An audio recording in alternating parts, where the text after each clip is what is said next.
I'd like to introduce our next speaker, and it's my privilege to introduce Lieutenant General Stephen Kwast, who is the commander and president of the Air University at Maxwell Air Force Base in Alabama, who's going to be here this morning sharing with us his thoughts about America's future in deep space.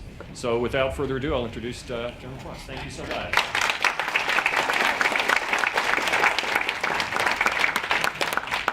Okay, thank you. Everybody hear me okay? Yes, sir. Okay, I am not going to speak to you as a general officer because you don't need that. What you need is you need to hear from another human being that understands the reason why you are here, and somebody who will be a champion with you as we try to break out of all of the paradigms that trap us from reinventing ourselves and allowing humanity to lift itself to a better place. That's why I'm here. And I may look like an old white male military officer, but I have an interesting background that makes me see the world a little bit differently. I grew up in a small tribe in Cameroon, West Africa, as the son of missionaries. I then was a missionary myself in Micronesia, and then at the Air Force Academy in astronautical engineering and computer science, and then the Kennedy School of Government for International Affairs, National Security, working at the White House for the Gore-Clinton administration, and in the business of the art of war. And the art of war is not about winning battles. It is about a strategy to help a group of people who have a certain set of values to be able to embrace those values over time. It's about strategy. So what I want to do today is remind you a little bit of how I see this and then open it up to talk about how we can help each other. Because the foundational reality here from a strategist, a person who is supposed to keep our nation one step ahead of any other society or civilization out there that might want to impose their values on us, the way I see this is one of those junctures in time that come across our radar scope very rarely. We see the world testing the world order. ISIS is not suing for peace based on the current set of international norms. They are suing for Sharia law. And then make no mistake about it. Putin is not being belligerent just because he's exercising ancient insecurities to the south and to the Mediterranean and into the west because of Europe. He is truly trying to dominate his worldview that does not respect human beings the way we do as Americans. And China is waking up from a deep slumber and saying the Middle Kingdom is back, and who wrote all these silly rules of international law will rewrite these rules in accordance with us being the primary civilization. These have not happened in our lifetime. It has not happened since World War II. And so it tends to be a shock to our culture that somebody would want to define values other than what we hold dear. And let me iterate those values so that we're very clear. Those values that we fight for are the dignity of every human being, no matter who they are, no matter what they believe, no matter what culture or language or civilization they're from. There is intrinsic value in every human being that must be respected by other human beings. But there's always a limit. Respected as long as they also respect the dignity of other human beings. And therein lies the rub, because the second value we have is a representative form of government, where the dignity of an individual human being is manifested in their ability to have a say in who has power over them. These are the two core tenets of the values that we are experimenting with as an American society in the governance of people. But as the information age has hit our world, and as technology is accelerating, we find ourselves at a point where America is no longer unilaterally dominant the way it has been for the last 70 years economically. And this is why people are testing the world order. They see weakness, and they are now going to say, well, wait a minute, instead of American values, what about Sharia values? or our Chinese values, or our Russian values. This is as old as time. This competition for survival of people and civilizations. But why we're all here is because this is even broader than just the petty fights between people of different cultures and different civilizations. This is about the reality that we may feel like the earth is a safe place, but when you look at it in the context of history, the earth is a vicious place. Just as the dinosaurs figured out, they didn't see it coming. But we have something that's an advantage. We have brains that can look at the history of the universe and realize that if we don't have the agility and flexibility to be able to adapt and move away from our Earth, if our Earth is threatened, we will find ourselves in the same shoes. And it will happen. It's only a matter of time. It is not a matter of if. It is a matter of when. Yet we have been given the gift of cognitive complexity to the degree where we can design our future and we can have the agility to survive in ways that, well, every living species on Earth up to this point have not had the opportunity to solve. But we can solve them. But we are trapped. We are all trapped. We are trapped by the intellectual ruts that have brought us to this place. We are trapped by the bureaucracies that try to perpetuate the status quo and never take risk to branch out and do something new. And my covenant with you is that I am here to fight for the new thinking and the technologies and the concepts and the ideas that are germinated in this room amongst you and a whole host of people in our world that see this same imperative, that we must break free from the shackles of earth. And we can break free from the shackles of earth in a way that allows us to soar beyond belief. And not only does it give us an avenue for survival in time of crisis, but it unshackles us from depleting the resources of this earth and unshackling us from the ugly infrastructure that oftentimes accompanies human existence on this planet in a way that we have never been able to do before. But let me end with what is really in my lane. As a defender of mankind, as somebody held accountable to make sure that you can do anything you want under this rubric of governance we call a constitution, without fear of somebody coming in and doing something dastardly, and if they do, that we can hold them accountable and make sure justice is a part of the human condition. In my lane, as I watch this journey unfold, I guarantee you that two things will happen. One, the marketplace that will be created by what you are doing will bring with it conflict. It will bring evil men who will not care about you or about the dignity of human life, and they will steal it, they will ruin it, and they will use it for their aggrandizement and for their benefit without any regard for humanity or for you or for anybody else, quite frankly. This is the dark side of the human condition and why I exist. The second, if we do not lay into place an architecture that allows us the kind of agility and flexibility to bring rule of law wherever we are going, then chaos will ensue. And you will not be able to do the work you want to do. And it's not about weaponizing space. It is about laying in the architecture such that justice dominates when somebody does something evil. Now, this is predicated on the fact that there are more people in this world that believe in the sanctity of human life than those that disregard it. And if we gather together as a civilization of people and we reject the darker forms of the human condition that lead to those things that devalue humanity, we have a fighting chance.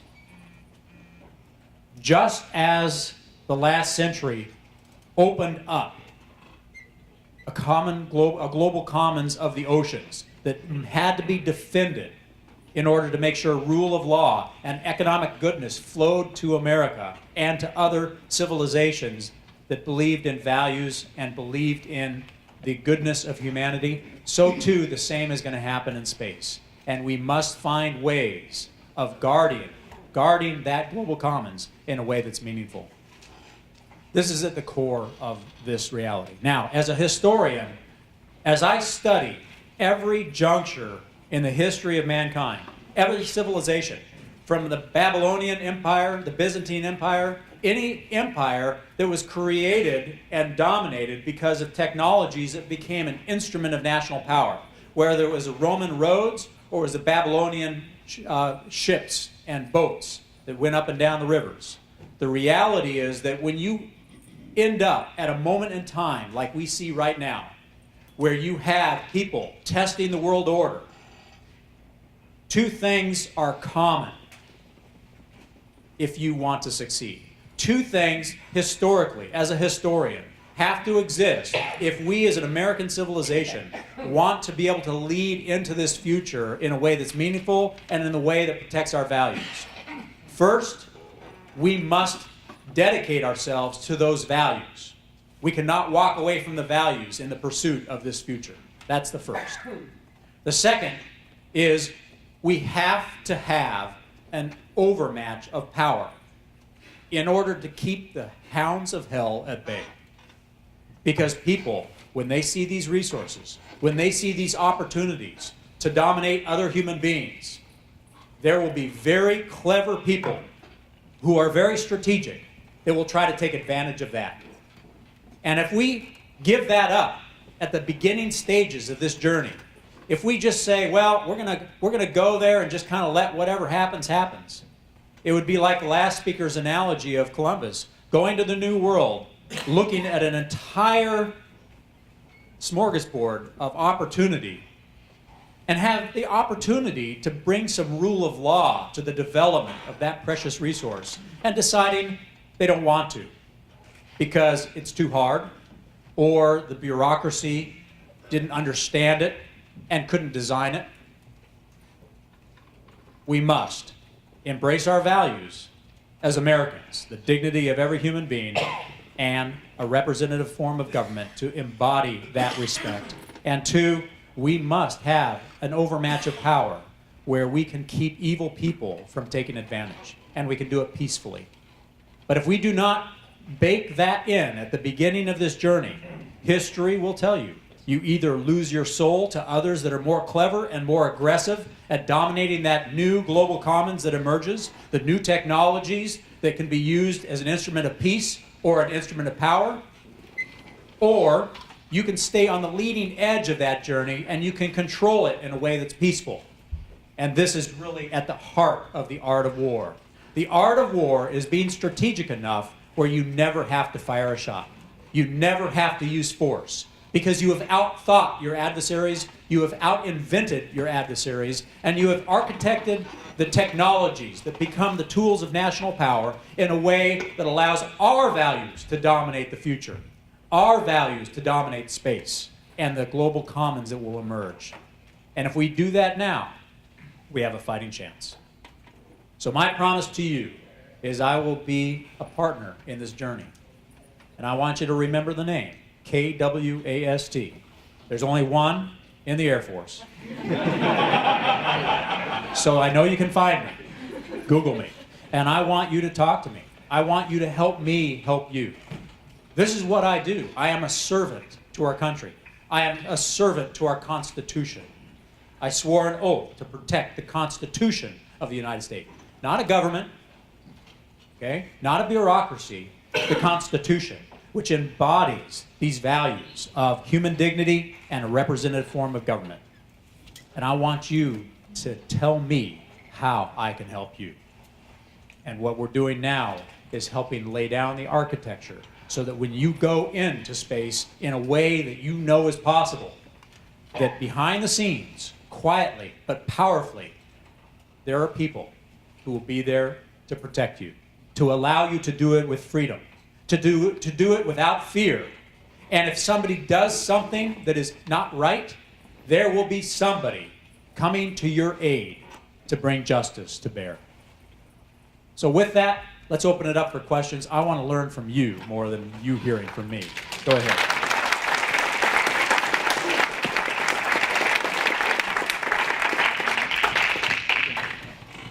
Could you talk about the importance of women in promoting human dignity and human Okay, so the question is, the microphone. that's fine, but I will repeat the question so you don't have to say it again.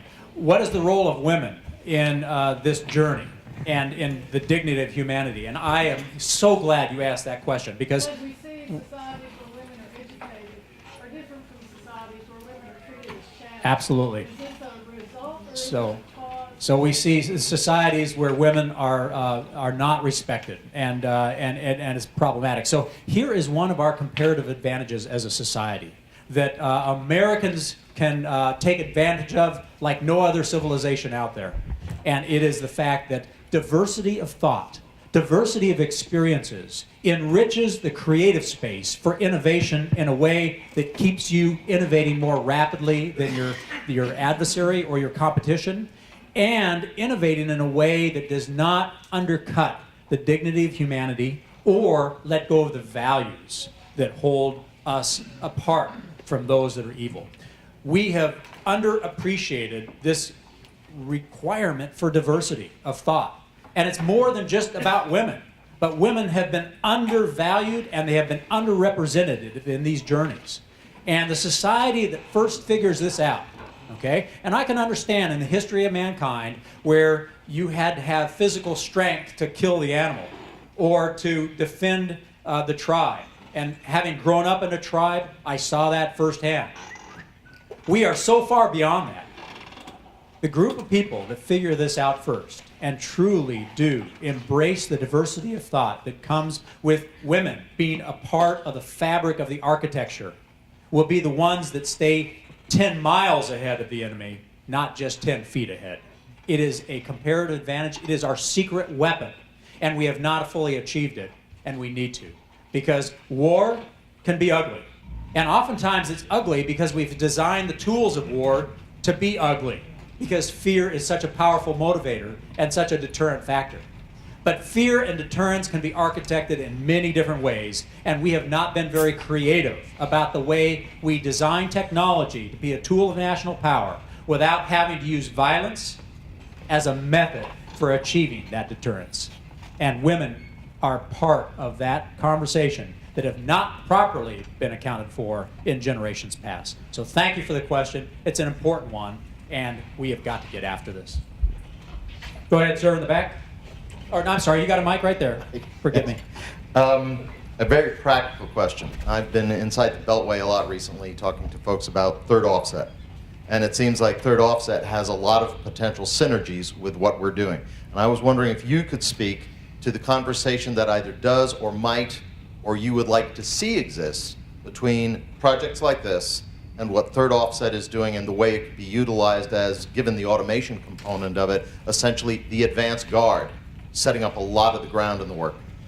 Yeah, so that's a great question. And so right now, the third offset is, it's still at a stage where people are talking about the foundational technologies. And you can see the 5 technologies that Secretary Carter has put out there with regard to the offset. But no offset in the history of mankind, whether it was the phalanx or the stirrup or the nuclear weapon or precision, none of them were about the technology. It was about a concept that empowered technologies to do something that gave you an asymmetric advantage financially and with regard to maneuver and agility and flexibility above your enemy or above your competition. And so right now, our country is still waiting for what concept would be a holistic concept that could take these technologies and make them come alive. This is one of those potential concepts. A concept where low-cost access to space, because we as a government and as civil society combine our forces to recognize the potential of what it would mean to have low-cost access to space, could be a game changer. And all these technologies would be, it would give them a tapestry to hang upon and uplift America, uplift what has always been an aerospace nation, and it would uplift a concept that could truly transform humanity and in so doing transform American economy, and in so doing transform American national security globally? So it's a great question. It is a question that I think there is a presidential moment or a Kennedy-esque moment coming up here. A year from now, we could have a president that says, America, I've got a dream. Okay, not to get silly about it, but because I've got a dream belongs to Martin Luther King and nobody will ever steal that away. But some president in the future has an opportunity here to say, America, I have a way out. I have a way of unshackling our world from the depletion of these resources on our globe that are creating havoc and are not unlimited. I have a way of releasing or unleashing humanity to the information they could have and for the power that they need to be able to uplift the human condition and uplift the standard of living for humanity. And America is going to lead the way. And the concept that will unleash this watershed of potential, just like deep sea navigation changed the globe and allowed a small place like England to dominate the globe, so too the first civilization that figures out low-cost access to space will be able to change humanity. And I'd rather be our values that do that rather than the values of some of the other contenders in this globe that would want to do the same thing. So thank you for the question. The third offset is truly a requirement for our age, because right now, America has been living in an anomaly of history. For the last 70 years, we have been so unilaterally dominant economically that nobody has ever tested us. But the information age is making that wane now. And that's why you see ISIS testing us, and Iran, and China, and Russia. This is playing out like it always does in history. And if we can't find an offset, a way of solving a $10 problem with 10 cents and forcing our competition to solve it with $100, that's really an offset. If we can't find a concept that allows the technologies of today to do that, somebody else will. And low-cost access to space is one of those potential candidates for a concept that would change humanity, would be a true offset, and would take advantage of all these technologies, and it would allow you to do what you want to do. Up here. Go ahead. Yes, sir, and then up there. Okay, so thank you very much for your talk, Lieutenant General. Can you hear me okay? Just talk loud. Just talk into the mic. Okay, so in case you misunderstand my intention, I'm a former paratrooper, so I was in the British Army. This chap was in the Royal Air Force, so don't mistake me as being anti-military. No, I appreciate that. So it's good to meet you. So the first question I wanted to ask is, you talk about American values, and there's a lot of Europeans in particular in this room. I just wanted to point that out, and who also, of course, love America. So the first question is, when you talk about values in space, and who chooses those values? And the second question I wanted to ask you is, there's a famous quote by William Hartman, which is that space exploration should be conducted in a way so as to reduce, not aggravate, tensions in human society. And so I wanted to ask you how you square the role of the military in that kind of aspiration. That's a great question, and it is not anti-military at all. In fact, it is pro-military, because, again, a good military thinker wins the fight before the first shot is fired, because they fight the strategy, not the fielded forces. The second thing I will say is, you're right. This is a journey where America cannot go it alone, nor will it ever go it alone. But those that believe in our values, those that believe in these values of human dignity and a representative form of government, which your nation and many, many other nations believe in, this is the common bond. But in the history of mankind, you have to have somebody that is so strong that they can hold the world true to those values no matter what. They can do it unilaterally if required. But as long as the strategic common ground exists, where there is a common value between other countries, we will go it together. But fundamentally, we have to be strong enough that if nobody is willing to defend these values of human dignity and a representative form of government, America must go it alone. And the reality is, we can afford to do that as long as we're willing to let go of some of the other things out there. To your second point, where, because I agree with his quote, I want this to be a journey of commerce, a journey of discovery, a journey of human pioneering and heroism that has no conflict woven into it. But again, if you are a student of human nature, you will realize that when there is competitive advantage for resources, there will be people that will become enamored with their power and with the opportunity and the darker sides of humanity, greed, jealousy, and so on, do play out in any place where new resources are available. Look as the ice melts in the north, what is happening right now with the fisheries and the resources under those ice caps. And you look at how Russia is bristling with capacity to make sure they can dominate that, even though they belong to a global commons that we have defined as a global community. So mark my words, the only way in light of human nature to successfully go on this journey the way that quote describes is to have the capability for peace-loving people that embrace these values to control the environment only to the degree where somebody evil that tries to act is stopped. And the smarter we are about doing it, the more clever we are, the less violence there will be. And as long as we always make sure that that power is controlled by the elected officials of the people, part of that dignity, where the people get to decide who has power over them and who does not, then this delicate balance will still be achieved. But it's always a balance. There's no free lunch in humanity, okay? And survival and adaptation of the species will always come with conflict. And what I want to do is make sure that the defenders of mankind are strategizing to allow it to be a peaceful journey, because we paid attention to the disasters of the past, where we allowed these journeys to go forward without the power and the values required to keep it peaceful, and disaster ensued. And civilizations that believed in these values had to pay tremendous blood and treasure to take it back.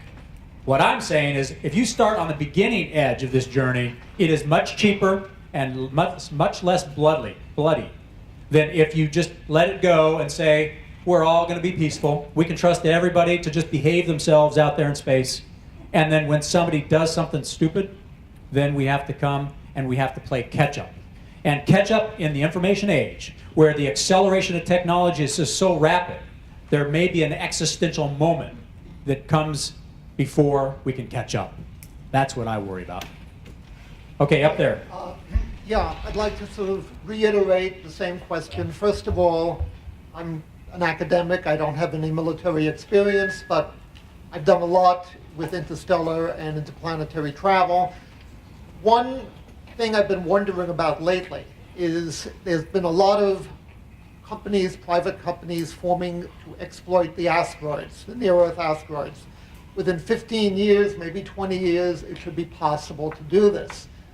It's not impossible that a group could fly out there to say, we're going to exploit this thing that will ultimately hit the Earth. They'll get there and say, well, give me $2 quadrillion, or I'm going to impact it in the Pacific Ocean and kill off the whole planet.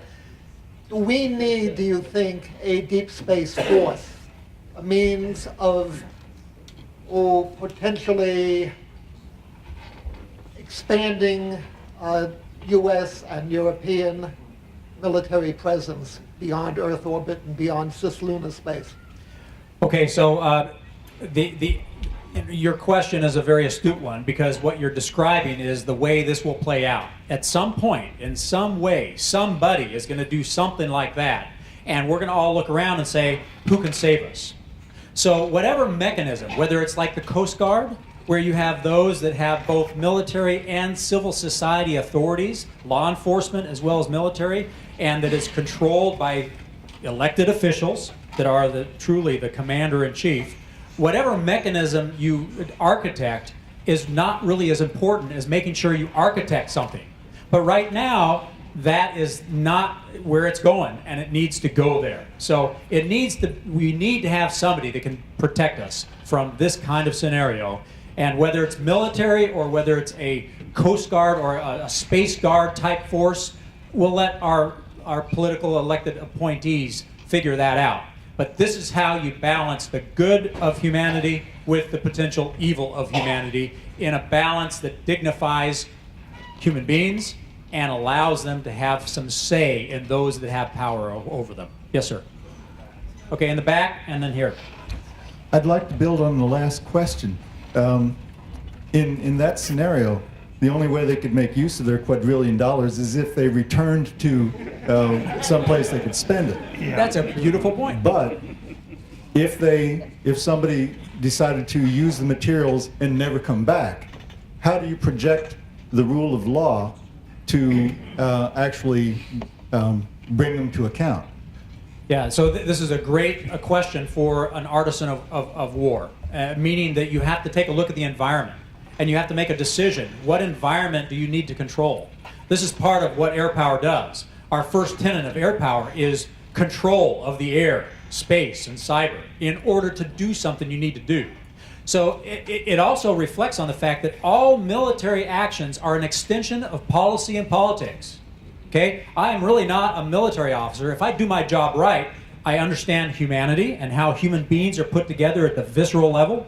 I understand the geopolitical environment and how civilizations and people relate to one another. And I understand technology and how that becomes an instrument of national power. When you do all of that, you start recognizing that this conversation you just described can be a conversation that has to include all the politics of this. So if they take this material and they go off into the solar system, what does it mean? What should we do? Should we chase them? Should we not? These are resource decisions, and this gets back to strategy. The ends, ways, and the means, and the gaps that are created as people creatively and intuitively create new things that we've never seen before, new opportunities. And we have to think through every one of those each time they emerge. So my answer to that is that would be a strategic conversation between technologists, geopoliticians, and our elected officials, and people who understand humanity, the sociologists, cultural anthropologists, the people that understand what does this mean? And it really comes back to any good strategy has to start with the why. Why are they doing this? And if they are doing it for a purpose that is dastardly to our values, then we go after them. And if they are not, then we maybe just let it go and watch. But we build in hooks so that if they turn and immediately start using it to threaten our way of life, we have thought 10 steps ahead of them. We're those good chess players that always think about third, fourth, and fifth order effects of an action of any potential competitor out there that could immediately pivot and become an enemy. And that's what I do for a living. So it's a great question. We'd have to address it when we see those conditions because everything depends on the conditions at the time. And history may not ever perfectly repeat itself, but it sure does rhyme. Unfortunately, the chairman has to say that I have to be the one to cut off the general. I want one last question. Yeah, that's please. right. We can take Thanks. one last Go question. ahead.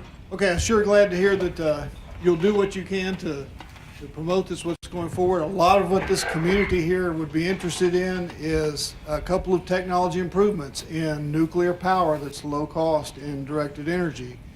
Now, the kind of threats that you're defending against the joint needs tend to be the suitcase bombs and short range kind of things. They seem to be different from that. Are you telling me that there is some movement and some incorporation to look at these other type technologies and threats? That's a great question because what is fascinating about this business is the dual use, if you will, that they are not exclusive from one another. That this threat you're talking about, where the enemy has really hidden in the fabric of society, and they have nested into our cyber. So the threat, the grand strategy of American military since its inception has always been defend the sovereign soil of America, defend the economy, and defend the government. And we've always been able to do that by going abroad. Our enemy has figured this out because the threat is within. The threat is on your financial systems. It's on the transportation systems, on the water systems and logistics systems. It's on the power grid. The threat is within. So as we are working on the fact that the world has foundationally changed in this information age, yet we have industrial age architectures of ships, planes, and tanks to address national security issues. This is the transformation we're going on right now. And as we do it, we are looking for those clever ways of innovating such that every penny we spend can not only do what I just described for you as we go into space, but it can take care of this problem too. And it really is a way of figuring out how can America and all of her friends in whatever country they live in live free in a world of information with our privacy intact, our independence intact, and our civil liberties intact without the fear of people taking us down at the knees. And the answer is easy. We can. We are only limited by our imagination. So last summer I stood up a cyber college. And this cyber college was intentionally designed because I saw a gap in the thinking of cyber. And the gap, I didn't see the gap. These brilliant people that work at the university saw this gap.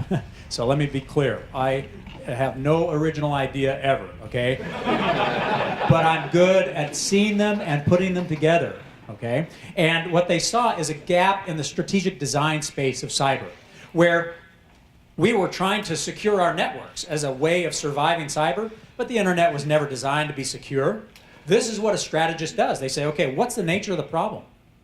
Well, securing the internet is like taking a village in the medieval ages and building a wall around it and a moat in the age of air power, where the bombs come in from the top. And we'll spin ourselves into oblivion trying to make the internet secure when it was never architected to be secure. It's like taking a donkey and having surgery to make it into a giraffe. Only two things are going to happen. It's going to be ugly, and the donkey will probably die, okay? You cannot make something into something it was never architected to be without great cost and inefficiency in the final analysis. So the reason I bring those stories up, though, is because you speak to something very important, and that is, how do we defend these threats that are kind of within, these suitcase bomb people, when we're trying to do things that are going into outer space? The answer is we can do both with the same technologies. It's about shifting our mental rut, where we've grown up with this sense that you have to have planes and ships and tanks to defend our country because we've only had to always defend our sovereign soil and our economy and our government from abroad because they couldn't get here because we were blessed with a geography of oceans and relatively friendly people to the north and the south. Okay? That's no longer the case. So we have to reinvent the entire architecture, but there's no reason we can't invent it in a way that allows us to do both. Again, we're only limited by our imagination. And as inventive as you all are at getting into space and doing what we can do with this tremendous opportunity for America to truly pioneer a new frontier, one, it'll inspire the world to join us. Two, I'm going to architect for you, not me, but the military people that understand that peace is at the pointy end of military power. We are going to architect for you things that allow you to do this and solve the problems of our information age world in a way that's affordable, flexible, adaptable, resilient, and most importantly, peaceful. Thanks for the questions. And let me end with the most important point here. We need your help. You need to build networks that you already have, but you need to influence our politicians in ways I cannot. You need to influence our innovators and our champions of industry to the opportunity.